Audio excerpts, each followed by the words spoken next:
Alhamdulillah pada malam hari ini kita bisa melanjutkan kajian tadabbur Al-Quran, tadabbur Al-Quran.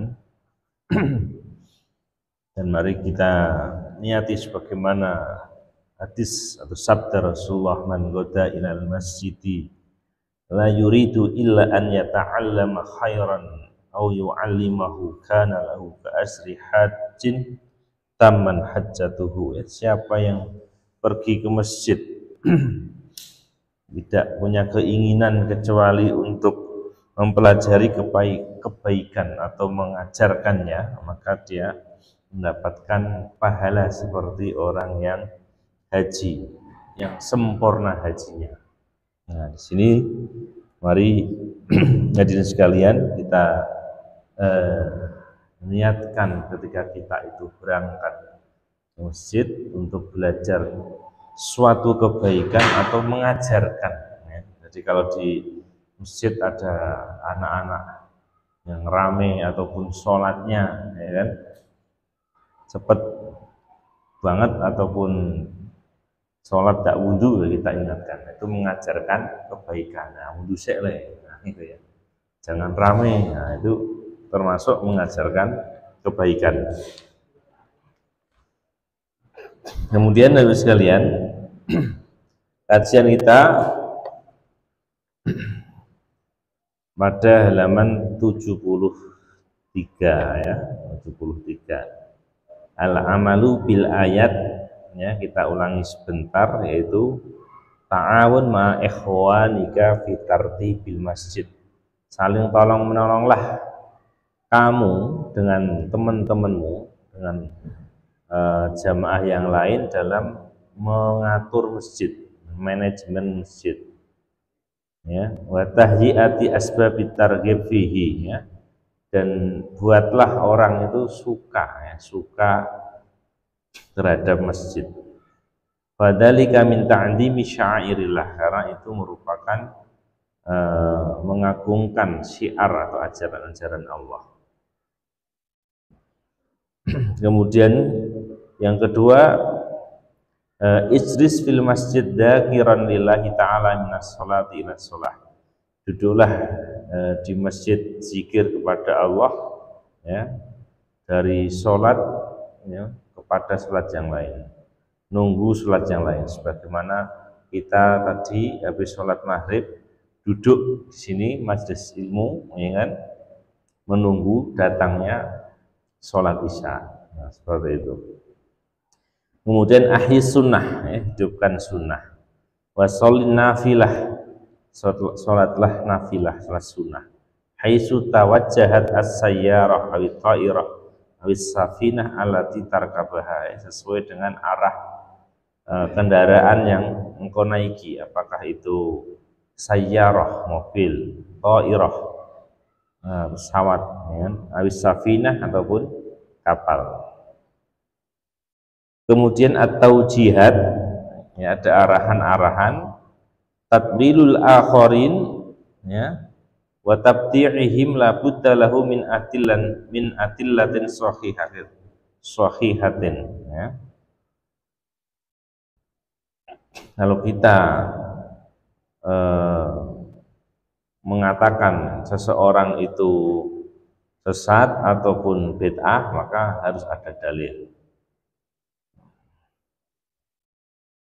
Kemudian yang kedua, ihdar antakuna sababan fi man'i iqamati ta'atin min ta'at fi buyutillah fa hadza min asyaddid dzulm, ya. Hati-hati jangan sampai engkau menjadi sebab atau perantara dari apa istilahnya, fi man'i, dalam mencegah, ya, sebuah pelaksanaan ketaatan, ya, di rumah Allah. Karena itu termasuk kedzaliman yang paling besar. Waman adlamu mimman man'a masajidallahi ayyudkara fiha ismuhu wa sa'a fi kharabiha ulaika makana lahum ayyadkhuluha illa khaifin. Jadi kalau biasanya ada pembubaran pengajian atau kajian. Nah, itu harus hati-hati ya, sebaiknya kita musyawarahkan sebenarnya apa yang disampaikan ya. Kalau yang disampaikan itu misalnya masih sesuai dengan Al-Quran, As-Sunnah, kemudian sesuai dengan apa istilahnya pemahaman Ahlus Sunnah wal Jamaah, kemudian tidak menjelek-jelekan orang lain, bisa dikasih syarat seperti itu misalnya ya, oke ya monggo gitu ya. Kecuali kalau sudah diperingatkan tapi dia masih menjelek-jelekan atau menyerang kelompok lain sehingga umat Islam yang lain itu istilahnya tidak terima, nah itu baru negosiasi. Tapi selama itu masih apa istilahnya wajar-wajar saja atau dalam ranah ilmiah ya, ilmiah artinya secara ilmu itu ya memang begitu ya, secara ilmu itu memang begitu ya, tidak masalah. Misalnya dalam masalah istri yang ditinggal atau cerai dengan suaminya itu ketika masa iddah itu boleh keluar rumah atau tidak, itu kan ada pembahasan. Jadi misalnya kalau cerainya itu cerai hidup ya, masih hidup, suaminya masih hidup dicerai, itu kan berarti istri masih mendapatkan nafkah, jadi dia harus tinggal di rumah suaminya, itu nggak boleh tidur di rumah orang tuanya atau keluar rumah orang tuanya misalnya, karena apa? Masih dinafkahi. Tapi kalau suaminya meninggal, nah itu kan nggak ada kewajiban menafkahi karena sudah meninggal kan. Nah maka itu ulama beda pendapat. Ulama Syafi'i itu tetap tidak boleh meninggalkan atau keluar dari rumah suami itu.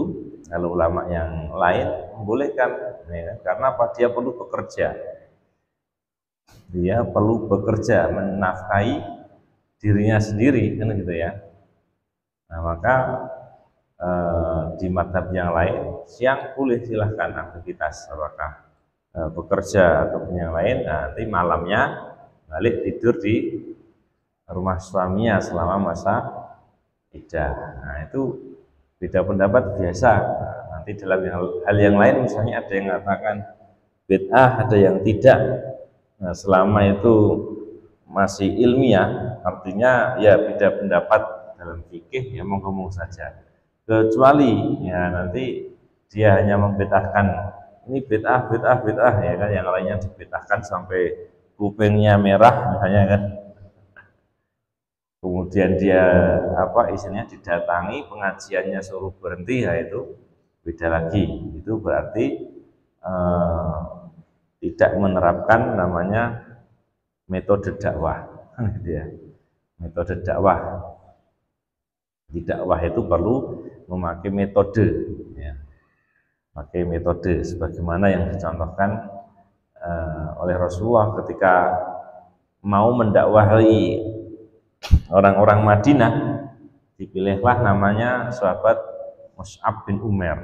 Nah, orang yang ganteng ya, kemudian dari keturunan mulia ya kan, istilahnya bajunya ketika zaman apa di Mekah itu ya paling ganteng, paling bagus ya kan. Kemudian bicaranya halus dan sebagainya, itu cocok dengan penduduk Madinah, dikirim. Nah, ketika di Madinah itu istilahnya dia mendapat pertentangan, ya ada orang yang menentang, dia bisa menjelaskan dengan halus, dengan hujah sehingga diterima dakwahnya. Nah, itu metode dakwah, bisa dipilih-pilih. Ya kan? Ini orangnya bagaimana, kita sampaikan dengan bahasa bagaimana. Nah, itu bagus sekali ya. Nah, kemudian nomor 3, ja'a Rasulunal Karim bil bisyarah wan nadarah ya. Faman ihtamma bil bisyarat wahdaha faqad akhta'a wa man ihtamma bin nadarat wahdaha faqad akhta'a wa man jama'a bainahuma faqad asaba. Inna arsalnaka bil haqqi basyira wa nadhira. Sesungguhnya aku mengutusmu Muhammad bil haqqi dengan kebenaran, basyiran sebagai pemberi kabar gembira, wa nadhiran dan sebagai pemberi peringatan. Nah, yang akan kita tambahkan di sini hadirin sekalian bahwa menghalangi orang untuk berzikir di masjid, menyebut nama Allah di masjid, ya kan, untuk memakmurkan masjid itu kezaliman yang paling besar. Nah, maka kebalikannya, bahwa keimanan yang paling besar adalah ketika kita bisa memakmurkan masjid. Nah ini, maka kita akan tambahkan di sini ya tentang cara memakmurkan masjid, cara memakmurkan masjid. Jadi kalau kita lihat dari peran masjid yang dicontohkan oleh Rasulullah di Masjid Nabawi, ya, masjidnya Nabi di Madinah, itu setidaknya ada 10 peran, hadirin sekalian ya. Satu, dijadikan sebagai tempat ibadah. Ibadah ya ada sholat, ada zikir, ya kan? Ada apa istilahnya, ya baca Quran dan sebagainya. Yaitu peran pertama. Kemudian yang kedua, itu dijadikan sebagai tempat konsultasi dan komunikasi. Ya. Jadi di masjid itu biasa ada orang konsultasi ataupun komunikasi. Misalnya itu ada tanah nggak terpakai, gimana kalau saya garap? Nah, itu konsultasi di situ, ya. Karena istilahnya Rasulullah ya di situ yang memegang apa istilahnya kekuasaan. Kemudian ada para tokoh dari sahabat Muhajirin dan Ansor juga ada di situ. Ya. Kemudian komunikasi, ada apa-apa dikomunikasikan di situ.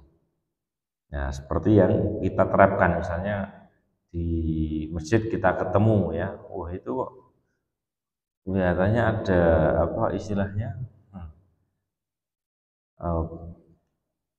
bangunan atau jalan yang rusak, nah itu kita bisa komunikasikan. Atau ada apa istilahnya kos-kosan ini kok tidak kondusif misalnya ya, nah itu bisa kita komunikasikan di masjid.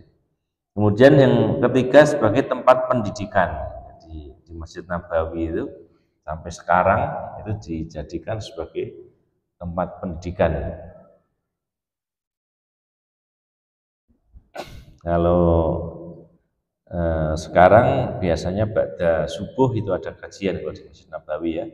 Ba'da maghrib seperti ini sampai isya itu juga banyak. Kemudian kalau halakoh Quran biasanya itu pagi, ya, pagi sampai siang, atau yang full biasanya yang ada terus itu ini halakoh Quran. Jadi ditulisi belajar Al-Quran bagi peziarah, itu putra putri ada sendiri-sendiri. Jadi kalau kita datang langsung suruh baca Al-Fatihah, nanti kalau salah dibenerin, nah itu ada terus itu ya. Menjelang sholat biasanya atau sebelum sholat, nanti digunakan sebagai tempat pendidikan. Nah, tentu saja nanti berkembang, karena kalau di masjid semua kan nggak muat ya kan. Akhirnya nanti ada madrasah, ada kampus dan sebagainya. Kemudian yang keempat, tempat santunan sosial. Nah, jadi masjid juga punya peran sebagai santunan sosial. Kemudian yang kelima adalah sebagai latihan. Kalau bahasa kerennya latihan militer. Kalau bahasa sederhananya itu pernah para budak itu menunjukkan keterampilan memakai atau menggunakan tombak. Nah, seni misalnya ya. Ini cara mainnya tombak ini dan sebagainya. Kemudian yang keenam sebagai tempat pengobatan para korban perang. Jadi ketika ada jihad fisabilillah, kemudian ada yang luka-luka, Bapak sekalian, nah nanti diobatinya ya di masjid, kumpulkan di masjid nanti diobati. Ya, belum ada rumah sakit waktu itu ya. Ya, di situ tempatnya. Yang ketujuh, sebagai tempat perdamaian dan pengadilan sengketa. Nah, jadi kalau mau berdamai atau ada yang sengketa ya dihadiri di situ. Kemudian yang kedelapan, sebagai aula dan tempat menerima tamu. Jadi kalau ada tamu ya di masjid. Nah, gitu. Jadi kalau Bapak Ibu sekalian misalnya di rumahnya tidak memungkinkan, tamu bisa diajak ke masjid. Gitu. Kemudian yang kesembilan, tempat menawan tahanan. Ya, waktu itu ketika ada tahanan, dah ditawannya di masjid, sehingga orang yang ke masjid bisa melihat. Kemudian yang ke-10 sebagai pusat penerangan. Jadi kalau ada sesuatu yang perlu dijelaskan, disampaikan, yang pusat informasi yang disampaikan di masjid. Nah, ini menunjukkan apa istilahnya, fungsi atau peran masjid ini sangat banyak sekali. Tidak hanya untuk sholat atau ibadah saja ya, tidak hanya untuk iktikaf. Nah, meskipun tidak harus kita ikuti semuanya, karena zaman sudah berkembang, sudah modern ya. Misalnya pengadilan sudah ada tempat sendiri, ya kan? Kemudian untuk mengobati orang sakit sudah ada tempat sendiri. Artinya fungsi atau peran-peran yang memang masih relevan, nah itu bisa kita lanjutkan. Misalnya untuk pendidikan kan bisa di pendidikan, apakah itu TPA, TPQ dan sebagainya.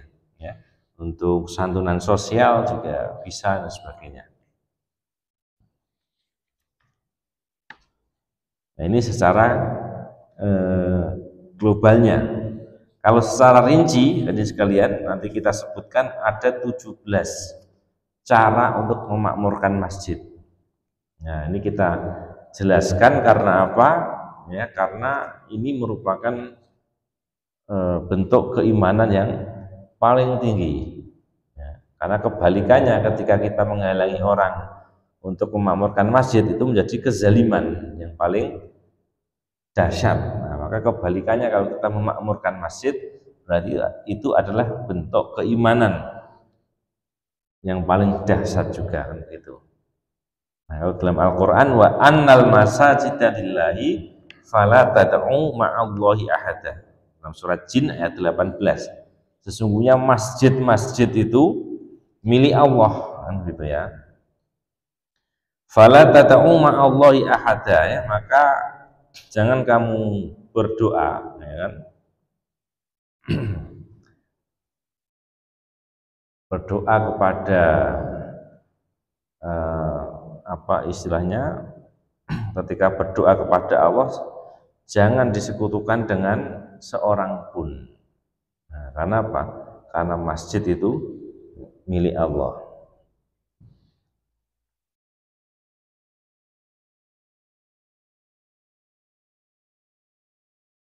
Wa annal masajida lillahi fala tad'u ma'allahi ahada. Al-Jin ayat 18.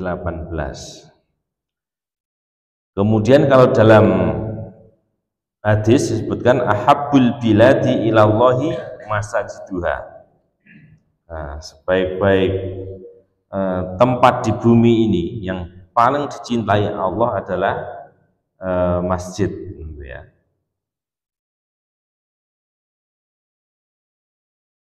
Ahabbul biladi ilallahi masajiduha. Nah ini ya, ahabbul biladi ilallahi masajiduha. Makanya biasanya hadirin sekalian kalau ada kata masjid dalam Al-Quran itu selalu dihubungkan dengan nama Allah. Nah, contohnya tadi ya, wa annal masajida lillahi dan sebagainya. Nah, kemudian kalau dalam fikih biasanya syarat menjadi masjid itu harus diwakafkan. Jadi kalau kita punya tanah, kita bangun masjid, misalnya masjid si fulan, tapi belum diwakafkan, nah itu belum sah jadi masjid, ya, belum bisa digunakan katakanlah sah untuk sholat Jumat, ya kan, kemudian itu masih statusnya musola ya kalau belum diwakafkan. Dalam fikih ada pembahasan sampai seperti itu. Karena bahwa annal masajida lillahi, masjid itu milik Allah Subhanahu wa taala. Jadi kalau masjid status masih pribadi ya itu malah dipertanyakan, yaitu musola bukan masjid. Kalau yang masjid yang diwakafkan itu milik Allah, ya. Milik umum dikelola, nggak ada yang memiliki istilahnya, sudah diwakafkan. Nah, wa annal masajida lillahi fala tad'u ma'allahi ahada. Nah, di antara cara untuk memakmurkan masjid, Bapak Ibu sekalian, hadirin sekalian, yang bisa kita jadikan wawasan, ya, yang sudah berarti nanti bisa kita tingkatkan, yang belum bisa kita programkan. Di antaranya yang pertama adalah sebagaimana yang kemarin tadi, namanya memakmurkan masjid mencakup dua ya, jadi dohir dan batin lah, intinya begitu. Nah, ini penjelasannya. Yang pertama adalah membangun masjid yang kokoh, ya, bersih, rapi dan indah. Nah, ini termasuk memakmurkan. Jadi kita membangun masjid yang kokoh, bersih, rapi, indah. Nah, kalau kita sudah bangun berarti kita jaga. Misalnya ada yang rusak kita renovasi, ada yang kotor kita bersihkan, kita jaga. Itu termasuk memakmurkan masjid secara dohir, ya, secara lahiriah. Jadi kalau kita melihat ada sampah, ada kotoran, ada yang kurang bersih, kemudian kita langsung bersihkan, nah itu termasuk memakmurkan masjid. Nah itu, jadi kita jaga kebersihan, kerapian dan keindahan. Nah, jadi membangun masjid itu termasuk yang memakmurkan, gitu ya. Kebalikan dari merobohkan. Yang kedua adalah sholat fardu berjamaah bersama imam. Nah, jadi ini termasuk cara memakmurkan masjid, ya. Kita gunakan masjid atau kita, ya, sholat fardunya itu 5 kali di masjid berjamaah. Nah, ini. Jadi yang kita lakukan, Bapak sekalian khususnya, nah ini berarti bentuk memakmurkan masjid, ya. Kita ke masjid setiap istilahnya waktu sholat, itu bentuk dari memakmurkan masjid. Kalau dalil yang memakmurkan masjid ada dalam surat At-Taubah 18, ya. At-Taubah 18 tentang tadi, innama ya'muru masajidallah. Hanya saja yang memakmurkan masjid-masjid Allah itu adalah man amana billah, yaitu orang yang yakin, ya, percaya kepada Allah, wal yaumil akhir, dan percaya pada hari akhir. Nah, jadi yang pertama di sini orang yang memakmurkan masjid, yang bisa memakmurkan masjid, nah itu yang pertama adalah yang beriman kepada Allah dan hari akhir, artinya memiliki akidah yang bersih, memiliki akidah yang kuat. Nah, kalau akidah nggak kuat, keyakinannya nggak kuat, nah itu ya tentu saja males, godaannya besar, ya kan. Kalau di rumah juga boleh, sholat di rumah juga tidak apa-apa, ya kan? Di masjid 25 derajat, ya kan. Di rumah 1 apa-apa, mending untuk 1 misalnya. Kalau nggak kuat kan begitu. Tapi kalau keimanan kita kuat, nah, bismillah masjid, besar pahalanya. Ketika masuk kita doa ya, Allahumma ftahli abwaaba rahmatik. Ketika keluar juga doa, Allahumma inni as'aluka min fadlik. Oh, itu doa yang luar biasa. Ya, datang kita minta rahmat kepada Allah Subhanahu wa taala, ya kan? Pulang kita minta fadl, ya kan? Karunia dari Allah Subhanahu wa taala. Kemudian langkahnya itu juga nggak ada yang mengalahkan ya, langkah orang ke masjid itu ya. Langkah kemana saja itu nggak ada yang pahalanya seperti langkah ke masjid, ya kan? Satu langkah naikkan derajat, satu langkah menghapus dosa, ini luar biasa. Nah, ini kalau orang itu tidak yakin, tidak percaya, itu juga males, berat. Nah, tapi kalau kita yakin dengan pahala yang dijanjikan Allah, nah itu akan menjadi ringan. Nah, apalagi didukung dengan lingkungan, ya kan? Jamaah lingkungan bersama dengan orang-orang yang solih, wah insya Allah lebih ringan.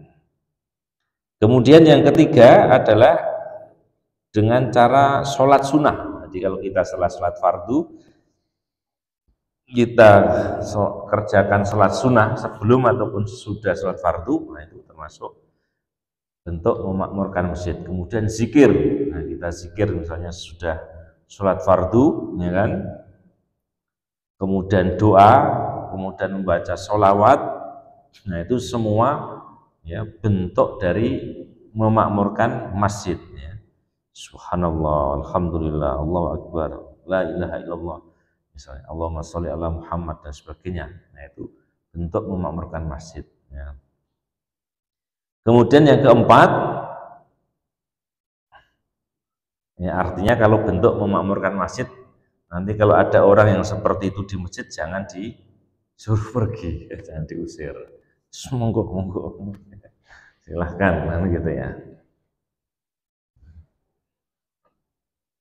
Nah, yang keempat, tilawah Al-Quran, ya, membaca Al-Quran. Kemudian menghafal, nah, menghafal Al-Quran dan memurojaahnya. Nah, murojaah itu ya ngulangi, kita ulangi lagi yang sudah kita hafal. Nah, misalnya membaca Al-Quran yang alif lam mim misalnya. Dzalikal kitabul la raiba fihi hudal lil muttaqin, terus kita hafal alif lam mim. Nah, membacanya atau menghafalnya atau sudah hafal, nah kita murojaah, kita ulangi lagi. Ya. Yang sudah kita hafal itu termasuk bentuk dari memakmurkan masjid. Nah, nanti misalnya kita buat program pribadi atau bersama juga bagus. Jadi di lingkungan kita ini alhamdulillah sudah banyak yang hafal Quran, ya. Banyak yang tahu Bapak ya, Bapak sekalian tahu kan. Nah, itu potensi. Yang lulusan pondok, kalau dari sini ada anaknya, ada Mas Muhammad itu sudah setoran 30 juz, ya kan? Mas Ibrahim juga sudah, Mas Arya itu sudah 30 juz, ya kan? Saya ya nganu napa di sosmed kadang lihat Mas sinten niki ya, anak Pak Haryoko Helmi ya. Anaknya Ustaz Suwadi sudah 30 juz, anak saya lulus SMP sudah 30 juz, terus anaknya Pak Bukhari ya, Pak Bukhari itu yang putri. Jadi banyak lingkungan kita, banyak belum, yang lain saya nggak tahu, yang saya dengar dan tahu itu udah berapa itu, kalau dikumpulin itu kan luar biasa. Tiap hari murojaah bareng-bareng misalnya kan udah banyak ya. Udah berapa tadi? 5 berapa? Nah itu luar biasa ya. Belum yang lain ya, itu yang muda-muda, maksudnya yang ada programnya, program pondok. Nggih Pak Resi, nanti putrane kan sakit. Eh, banyak insya Allah ya, banyak yang sudah hafal sehingga banyak potensi. Jadi biar nggak pergi, anak kita nggak pergi jauh-jauh, itu harus kita siapkan istilahnya lahannya. Gitu. Jadi di masjid ini harus kita siapkan lahannya, nah, itu tempat kerjanya. Karena kalau nggak kita siapkan nanti ya diambil orang lain nanti ya. Biasanya begitu, makanya untuk ngikat anak-anak kita itu kita siapkan nanti anak kita itu kalau di sini tinggal di sini itu apa kira-kira begitu ya. Kalau ngajar apa, kerja apa. Nah, itu. Kalau enggak nanti pasti ke tempat yang lain atau nyari atau diambil orang lain karena di tempatnya memerlukan. Nah, biasanya begitu ya, maka perlu kita pikirkan nanti ke depan nanti kita kembangkan jadi apa ini. Nah, nggak tahu ya, wallahu alam kita kembangkan jadi apa, yang penting ada pikiran, misalnya rumah Quran sudah ada, apakah nanti dilanjutkan apa pesantren mahasiswa atau pesantren apa masyarakat atau apa gitu. Jadi anak-anak kita nanti yang ngajar gitu ya, yang ngajar karena mereka sudah belajar di pesantren bertahun-tahun dan dapat ilmu, nah tinggal kita nanti belajar gitu kan. Ini kemudian tadabbur Al-Quran itu termasuk cara memakmurkan masjid seperti ini ya, sedikit-sedikit kita baca ayatnya, kemudian kita pahami artinya, kemudian kita baca tafsirnya, kita renungi makna kandungannya. Nah, itu tadabbur Al-Quran. Jadi kalau kaitannya dengan ayat tentang masjid, nah nanti kita mentadaburi apakah kita sudah termasuk ya kan, memakmurkan masjid dengan berbagai cara yang ada atau ada yang kurang misalnya. Yang keenam, iktikaf. Nah itu iktikaf, berdiam diri di masjid ya kan. Jadi silahkan diniati, biasanya kalau di masjid-masjid yang di tempat-tempat yang lain itu ada nawaitul iktikafa lillahi ta'ala di pintu ya, di pintu masuk.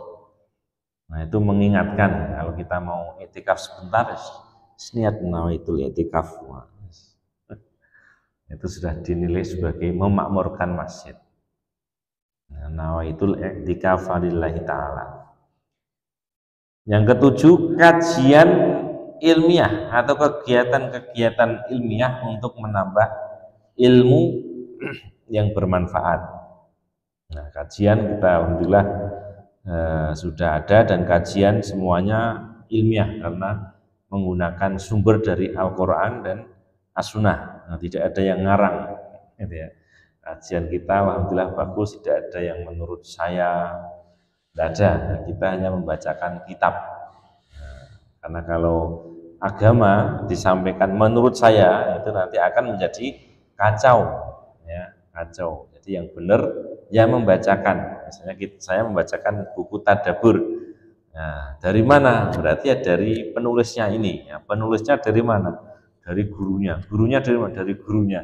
Guru-gurunya sampai kepada Rasulullah. Jadi saya tidak berpendapat sendiri, tapi saya hanya membacakan ya kan apa istilahnya, membacakan penulis dari kitab ini yang bersumber dari gurunya sampai nyambung kepada Rasulullah. Jadi tidak ada pendapat saya. Nah, itu ilmiah ya kan, ilmiah. Karena kalau dalam masalah Al-Quran kita berpendapat sendiri Bapak Ibu sekalian, nah itu berarti kita beli tiket ya, untuk masuk neraka kan gitu ya. Nah ini ancamannya. Karena apa? Karena Al-Quran ya ada sumbernya. Istilahnya Rasulullah itu dapatnya disampaikan oleh malaikat Jibril, terus dari Allah jelas, sanadnya jelas, tempatnya masih ada, tempat turunnya wahyu itu masih ada ya. Gua Hira itu masih ada, masih jelas semuanya, makamnya Nabi masih jelas, jadi sanadnya masih sangat jelas sekali dalam Islam. Nah itu ya. Kemudian yang kedelapan adalah dengan mengadakan atau mengikuti halaqah Al-Quran. Halaqah Al-Quran, halaqah itu majelis berputar. Nah, kalau ada, misalnya ibu-ibu, ini sudah ada setiap habis maghrib ya, sampai isya, nah itu halaqah Al-Quran. Bapak-bapak mau ngadakan, nah itu juga bisa programkan. Kalau baca sendiri biasanya ngantuk Pak ya. Ngantuk atau kurang semangat kadang-kadang, nggak bisa programkan buat halaqah Al-Quran. Misalnya 5 orang atau berapa sudah bisa. Nah, nanti kan baca, kemudian ada yang istilahnya mendampingi kan gitu ya. Nah itu halaqah Al-Quran. Atau ini kita jadikan halaqah Al-Quran juga bisa. Nah, ngaji dulu nanti ya, ngaji dulu.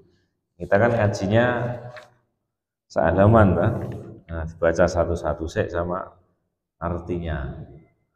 Ya kan? Habis itu baru tadaburnya itu juga bisa. Tapi biasanya kalau halaqah Al-Quran lebih pada membaca terus hafalan, ya kan, sama mengulang, biasanya begitu. Karena kalau sudah membaca, menghafal, mengulang itu nggak ada berhentinya, Pak. Ya, jadi gambarannya kalau kita misalnya hafal 1 juz, ya kan, hafalan kita itu kita murojaahnya biasanya disetorkan juga kalau ada gurunya, setorkan biar nggak lupa. Nah, di waktu yang sama itu juga ngapalkan yang baru lagi. Jadi, meskipun nanti sudah 30 juz, kalau itu jalan itu nggak pernah berhenti. Jadi untuk menjaga hafalan harus disetorkan juga. Nah, itu lebih bagus kalau hanya apa istilahnya kita hafalkan sendiri, baca sendiri, tidak disetorkan, biasanya kurang, ini semangatnya kurang. Ya. Karena saya lihat beberapa metode itu yang kuat istilahnya ya. Untuk menghasilkan hafalan yang kuat, ketika mengulang itu memang disetorkan juga. Kemudian yang ke-9, berkumpul dengan orang-orang soleh. Jadi di masjid, Bapak sekalian, ya, kita berkumpul dengan orang-orang yang soleh.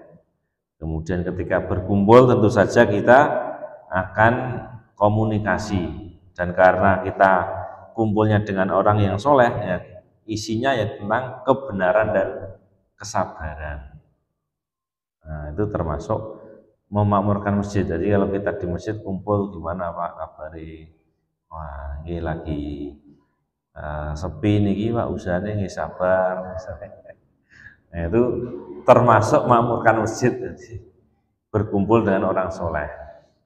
Orang-orang soleh ini kita kumpuli, karena susah Pak kalau kita berkumpul dengan orang yang tidak soleh, itu sudah beda ininya ya. Pemikiran, arah itu udah berbeda, udah nggak nyambung ya, udah nggak nyambung. Tapi dengan orang soleh itu kita nyambung, oh ya tujuannya akhirat dan sebagainya. Jadi hidup itu hanya istilahnya menunggu mati kan begitu ya. Sudah sama-sama paham, dan ya enak gitu ya. Baik, kita lanjut nomor 9. 10, menjaga kebersihan, kerapian, keindahan lingkungan masjid. Nah, itu termasuk memakmurkan masjid. 11, mengadakan kegiatan sosial yang bermanfaat untuk lingkungan. Ya, kemudian aktif dalam pengurusan masjid, itu juga termasuk memakmurkan. Kemudian menggalang donasi untuk memakmurkan masjid, ya, itu juga termasuk. Aktif dalam kegiatan keislaman itu juga termasuk, misalnya Idul Adha, Idul Fitri dan sebagainya. Mengadakan lomba yang bermanfaat itu juga termasuk. Yang 16 kegiatan yang menarik masyarakat agar cinta masjid termasuk. Ya, kemudian semua kalangan ya kita istilahnya gunakan, ya, semua kalangan kita libatkan. Nah, di antara contoh yang menarik adalah ya bisa misalnya masjid mengadakan lomba Muhajirin Cup misalnya, apa itu untuk menarik masyarakat yang apa istilahnya belum senang ke masjid, misalnya apa acaranya, tapi saya ngadakan memperebutkan piala masjid, nah itu monggo. Jadi kan nanti pesertanya semua orang, baik yang ke masjid atau tidak, nah itu fungsinya untuk mengenalkan. Itu diantaranya Bapak Ibu sekalian tentang cara memakmurkan masjid. Ini bisa kita istiqomahi, sudah luar biasa ya. Bisa kita istiqomahi, kita sudah termasuk orang-orang yang memakmurkan masjid. Demikian aku qouli hadza astaghfirullah li wa lakum. Kita tutup dengan doa kafaratul masjid. Subhanakallahumma bihamdika asyhadu an la ilaha illa anta astaghfiruka wa atubu ilaik. Assalamualaikum warahmatullahi wabarakatuh.